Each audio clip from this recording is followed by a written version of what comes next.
Good morning. Today we're going to be tying up a nice classic pattern here. It's called the Hornberg. It's a dry oar streamer pattern. I'm tying this on a size 10 extra long hook. And we're just going to get our thread started here a couple of eye lengths behind the eye. And I'll just come on in here with my scissors and we'll just cut the tag end off there. We're just using some sheer 14-aught black thread. And we're going to go ahead and turn to our first material that we're going to tie in, which is going to be tinsel. We're going to use a tinsel for the body here. We're going to make a nice gold body. I'm just going to tack that in right here where I've just tied those initial wraps in, and I can go ahead and pull that backwards just a little bit, and then we can go ahead and get that all the way clamped down. And once we have that secure, we can go ahead and start taking wraps, moving up the shank of the hook. And I want to keep this body pretty slim. Most of it's going to be covered up, so you know, if you have it a little bit loose in some places, it's not going to be the end of the world. This is a size 14 tinsel. One hint with the tinsel, and I've found it helpful. I don't know if anyone else will, but a lot of these Mallard tinsels like this one, they're silver on one side and they're gold on the other side. So that's a good thing, because if you need a silver body, you've got it. If you need a gold body, you've got it. The trick is making sure you tie it in so you get the right color facing up. And what I found is if I tie it in with a silver side facing up, when I start my wrapping, I'll actually get the gold side that's going to go and cover the shank of the hook. So we are just about where we need to be. I want to be extra careful around the point of the hook there. And once we get back to the bend, we're just going to reverse course. We're going to work our way back up towards the front.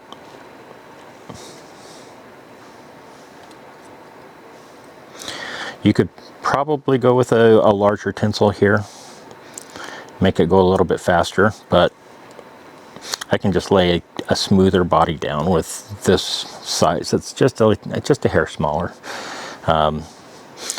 So for me, a large is going to be about a size 12 tinsel. And again, this is a size 14. So we're bringing this right back up to our tie-in point. And once I've got it up there, we're just going to go ahead and throw our thread over, and we're going to secure that gold tinsel down. I'll take a couple of thread wraps here. And then I'm just going to turn my vise a little bit sideways, grab my tinsel scissors, and go ahead and cut that off. So I do a couple of minor variations when I tie this pattern. One of those variations is I use a yellow bucktail. Most frequently you'll see it tied with a yellow calf hair. I've got myself a little chunk of the yellow out here, and I've kind of cleaned it up, and we're going to go ahead and put it in our stacker. I don't need this completely even, but I do want to get it a little bit lined up. So once you have that stacked, it's a little bit more even. I don't want it perfectly even, but I need to check for length here. I want this to be about the length of the shank of the hook here, so I'm going to kind of pinch it where I want to cut the bottom off. Once I've cut that bottom piece off, we're just going to go ahead and move this up.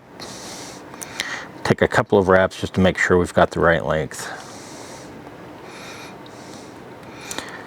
That's just where I wanted it. That doesn't happen too often, but sometimes it does. From there, I'm going to take my thread up to behind the eye, and I'm going to work my way back up.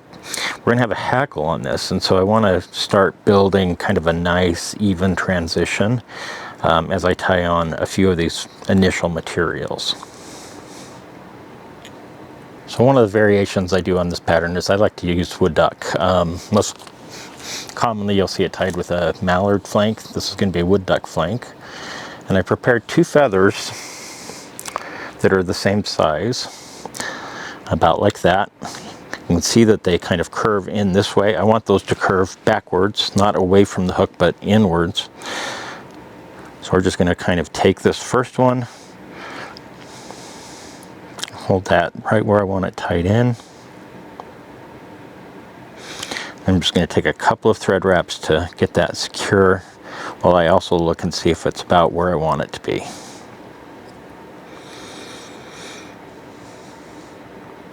Let me shorten that just a hair, but not much.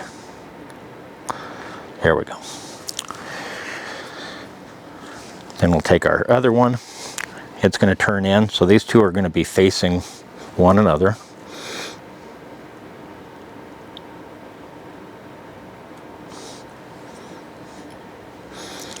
And once again, I'm going to secure that one in place with a few thread wraps and just make sure things are looking okay. So we've got this really nice flat profile, and that's kind of what we're looking for. That's what happens when those two come together. So I'm now going to just kind of keep those in place as I take thread wraps moving up towards behind the eye of the hook. And once I get up to here, we're going to go ahead. Looks like I need to wax my thread. If you find your thread is kind of sliding on you, it's probably a good indicator that it's a good time to kind of wax your thread a little bit. But we are going to continue building this kind of ramp up to behind the eye of the hook. So I want to take this all the way up to behind the eye, and yeah, I'm taking some of my nasty wax there. I'm going to go ahead and take this back up, and it's going to capture that other stem on the way back.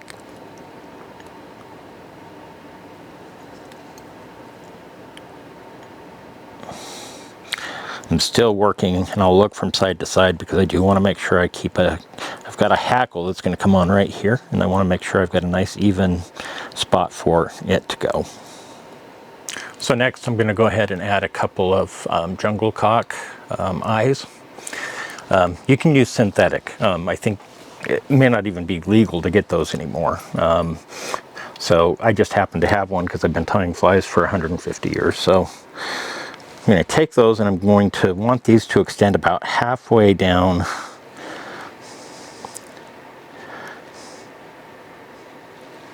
that wood duck that we just tied in. So I'm going to go ahead and secure one on one side here on my side, so you don't get to see it quite yet. Actually, it's going to look about like that. And then I'm going to grab my second one. I'm going to go ahead and turn my vise a little bit sideways just to make it a little bit easier for me to tie this one in.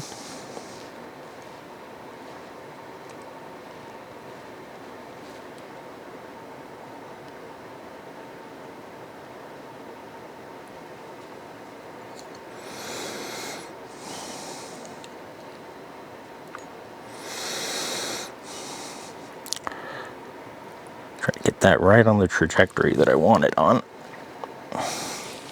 And with that, I can start moving back up towards behind the eye of the hook again. We'll just sneak in with our scissors, and we're going to cut off these stems.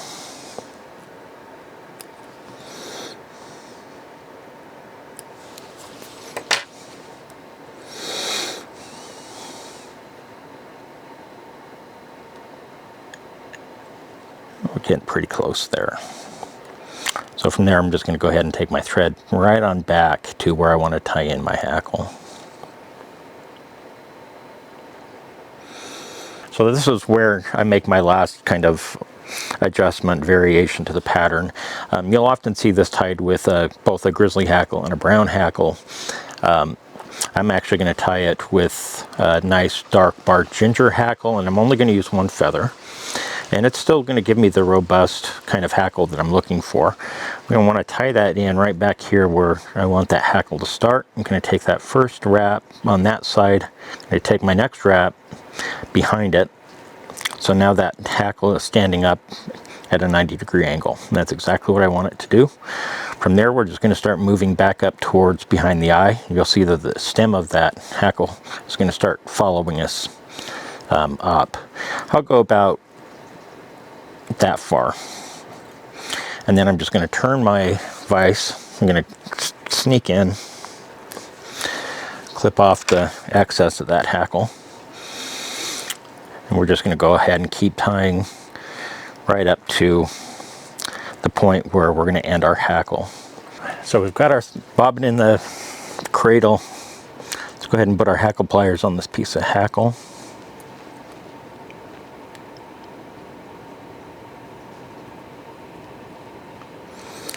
Get that standing up, maybe give it a slight bend right there.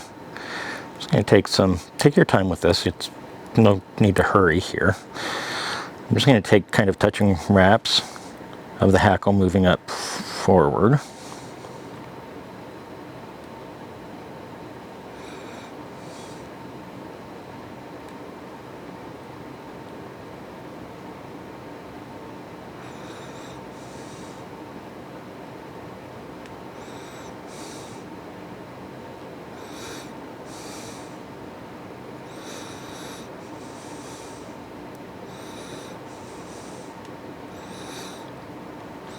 Probably going to do me right there. We're going to move our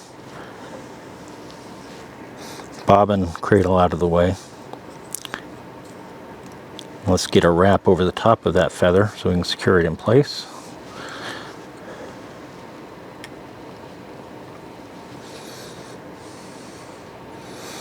So a couple of wraps just over the stem. I'll take a few wraps on the other side as well. I'm going to release that from my hackle, or from my hackle pliers, yeah.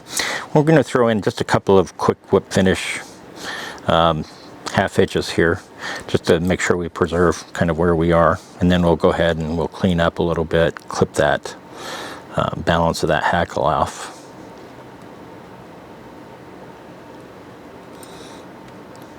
Try not to get your hackle all caught up in your thread if you can. In other words, don't do what I just did. But it's secure and it's in place. So now I'm just going to come on in here with my scissors. I'm going to cut out the balance of that. We're going to go ahead and finish the whip finish here.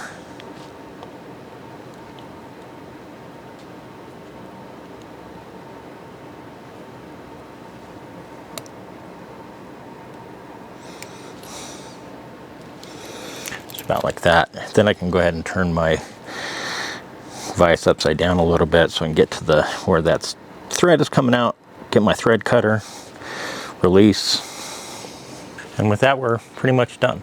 There's the Hornberg. A really cool looking pattern. A lot of fun to tie. Just take your time with it a little bit. You may have to, like I said, swap out the jungle cock eye for synthetics. You'll find that at any fly shop or online at a fly shop. And throw a hook in your vise and give this one a shot.